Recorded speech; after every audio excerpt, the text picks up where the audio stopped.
அதிகாரத்தை கையில் வைத்துக் கொண்டு சாதிவாரி கணக்கெடுப்பு நடத்த முதலமைச்சருக்கு தைரியம் இல்லை என கடிந்துரைத்துள்ள அன்புமணி ராமதாஸ் 10,62,200 கோடி வெளிநாட்டு முதலீட்டில் 10 விழுக்காடு மட்டுமே தமிழ்நாட்டுக்கு வந்துள்ளதாக குற்றம் சாட்டியுள்ளார். 10,62,200 கோடி முதலீடு, அதை 100 விழுக்காடு முதலீடு செய்யப்பட்டு இருக்கிறது.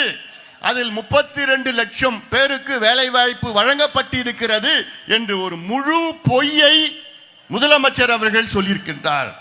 இது நான் எங்க வேணா நான் சேலஞ்ச் பண்ணுவேன். நான் இந்த புத்தகம் போட்ட மாதிரி அதுலயும் உங்க கொஞ்ச நாள்ல கிழிக்க போறேன், பார்த்துட்டு கொண்டு வர போறேன். அதையும் நான் தயார் பண்ணிட்டு இருக்கிறேன். இப்போ அதுல நான் சொல்றேன், அதுல நீங்க சொன்ன முதலீட்டுல வெறும் 10% தான் இங்க வந்திருக்கு, தமிழ்நாட்டில் வந்திருக்கு. பீகாரிலே, தெலுங்கானா, ஆந்திரா, ஒரிசா, கர்நாடகா இவ்வளோ மாநிலங்களிலே கணக்கெடுப்பு நடத்தி முடிச்சிட்டாங்க. எந்த அதிகாரத்தில் அங்கே கணக்கெடுப்பு நடத்தினார்கள்? இந்தியன் ஸ்டாட்டிஸ்டிக்கல் ஆக்ட் 2008 அந்த சட்டத்தின்படி அங்கே கணக்கெடுப்பு நடத்தியிருக்கின்றார்கள்.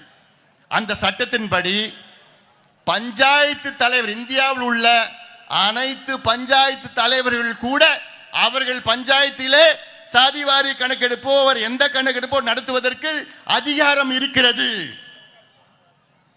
பஞ்சாயத்து தலைவருக்கு அதிகாரம் இருக்கிறது.